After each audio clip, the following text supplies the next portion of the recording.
How's everybody doing? My name is Anthony Brian Logan, and today we got to talk about the left eating their own.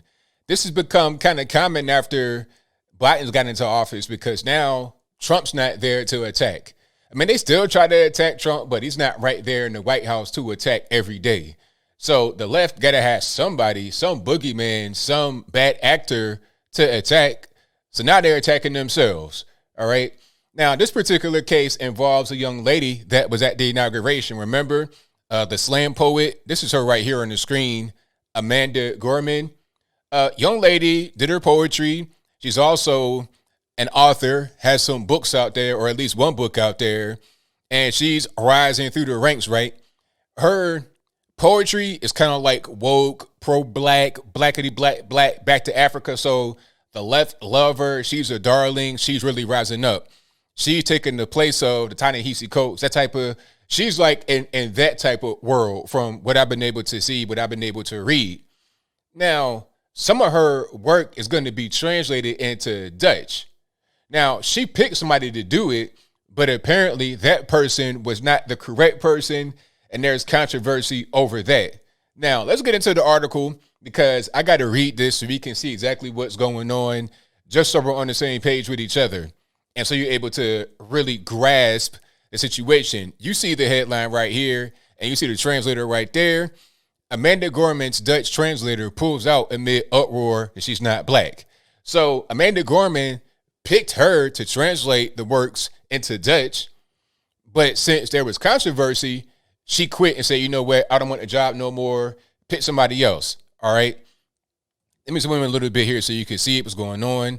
Dutch publisher Meulenhof said Amanda Gorman chose Marieke Lucas Ringwald. I know I tore her name up, and I'm sorry, it's not my fault. You got to blame the white man. But anyway, Amanda Gorman chose her to translate her collection, The Hill We Climb. And the article reads, an award-winning author is pulled out of translating inauguration poet Amanda Gorman's work into Dutch because of a furious uproar that a black writer was not chosen instead. Let's pause right there. Let's pause for the cause.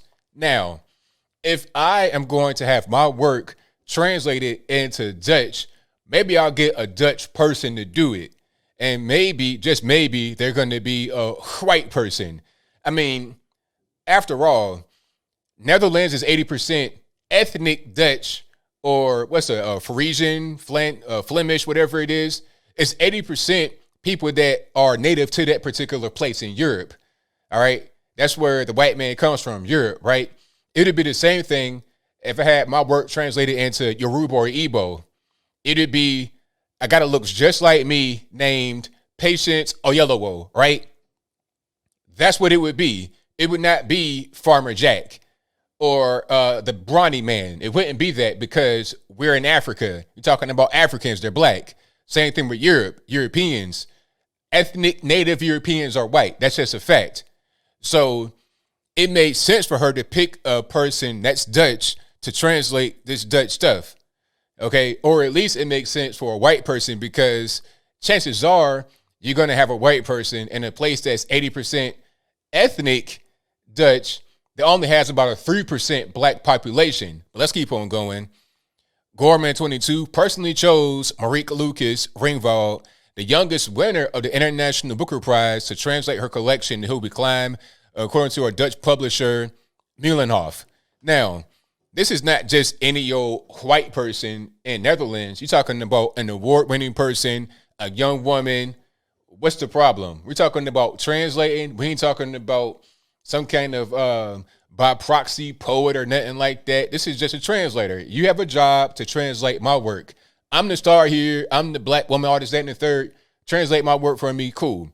What's the problem? Okay, this is just a normal type of transaction. The choice sparked intense outrage, with journalist and activist Janice Duell writing in Volkskrant that the translator should be a spoken word artist, young, female, and unapologetically black.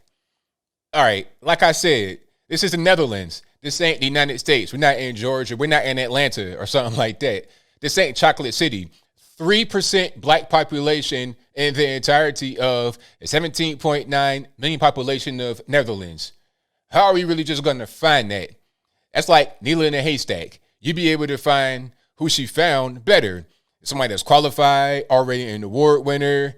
What's the deal? What's the problem? The person that you're talking about is the actual poet that wrote the work to begin with. So why does it matter who is translating it? I'm having a hard time figuring that out. All right.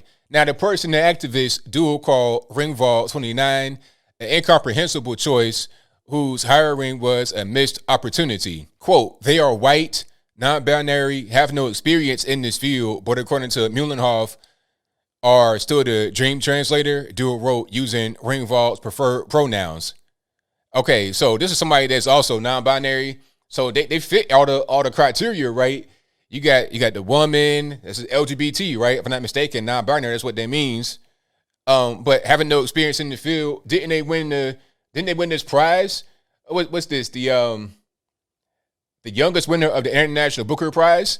I mean, is that not part of the field that we're in? I'm not really sure, but I digress. Ringwald announced a decision to pull out of the project amid the attacks. I am shocked by the uproar surrounding my involvement in the spread of Amanda Gorman's message, and I understand the people who feel hurt by Muhlenhoff's choice to ask me. All right, that's Amanda right there, of course. I happily devoted myself to translating Amanda's work, seeing it as the greatest task to keep her strength, tone, and style. However, I realize that I am in a position to think and feel that way, while many are not. I still wish that her ideas reach as many readers as possible and open hearts. The award-winning author wrote, Muhlenhoff insisted it was Ringwald's decision to resign and reiterated that it had been Gorman's choice while still bowing down to the uproar.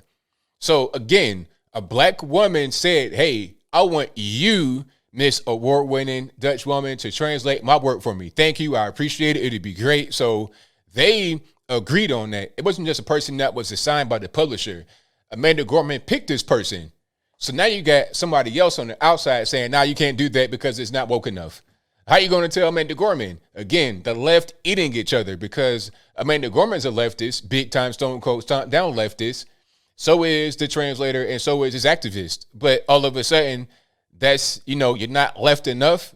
You're not woke enough. Now, my question would be, what kind of person would even, who is this person, Janice Duell? Well, I did a little bit of digging, a teeny bit of digging, and I was able to find, are you ready for it?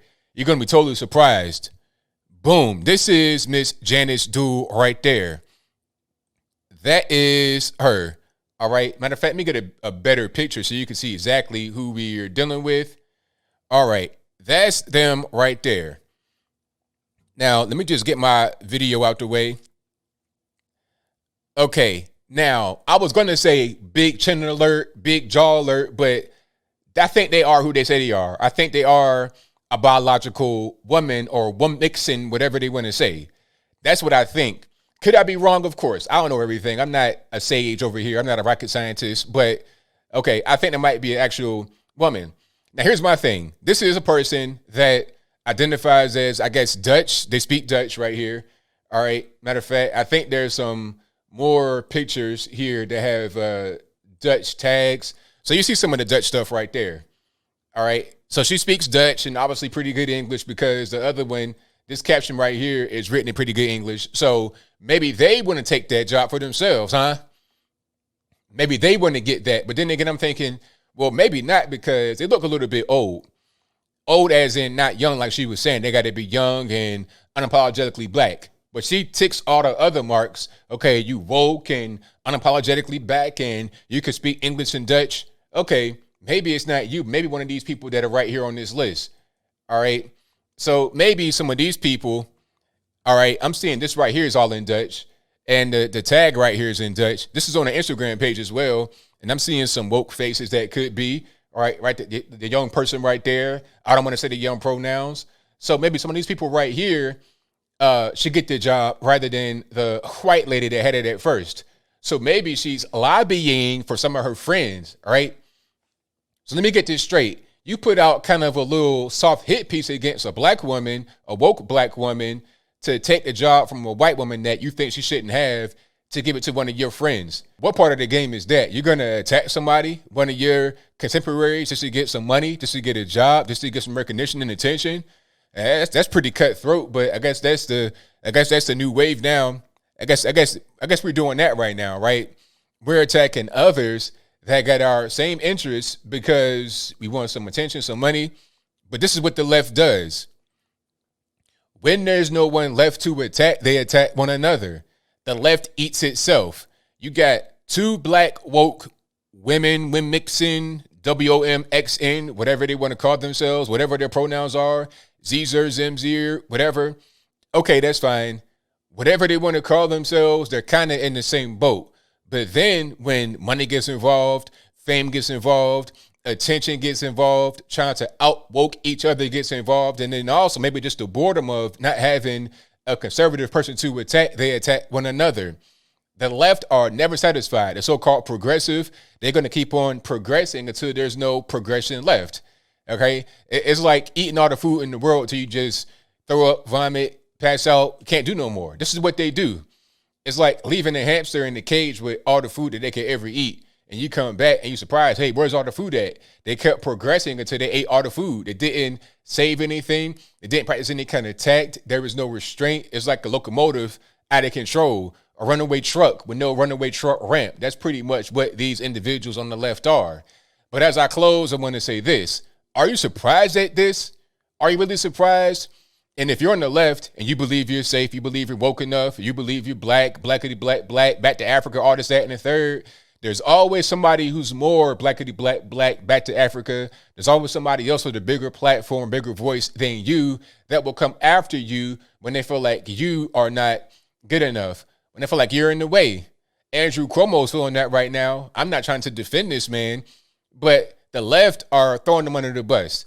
Same thing with Lincoln Project. The allegations against these guys are old. This is old news. They're bringing it up right now because it's politically advantageous. The Lincoln Project, toxic. Andrew Gorman with the whole nursing home scandal, toxic. So rather than dealing with them, rather than trying to defend them, go ahead, throw them away. That's what they do. The left eat their own. But I think I'll leave that right there for now. And what say you? What do you think about this whole situation? Is it just an inevitable thing that will happen among the wokies, among the wokesters? Whatever your thoughts on that are, let me know in the comments below. Is it an unfortunate situation, kind of a mishap? A thing that was not intentionally done to try and attack one another on the left, but just so happened to happen. Whatever your thoughts on that are, let me know in the comments below. You guys know where I stand. The woke mafia will always need the next target to attack. They're not woke enough, or because the person that's attacking wants to get a certain thing done for themselves. There's no honor. There's no tact. There's no anything. There's no nothing. These people are crazy. They're ridiculous. And it's all over the place, not just here in the U.S., but Europe as well. Other countries in the world don't allow this kind of stuff to happen. I think the freedom that we have in the West is part of the reason why we have things like this. But take the good with the bad. I'd rather have freedom in a few nut jobs than no freedom and just no choice in what you do. But whatever your thoughts are, please let me know in the comments below. And that's all I got to say for this video. If you like what you heard, please comment, rate, share, and subscribe. Peace.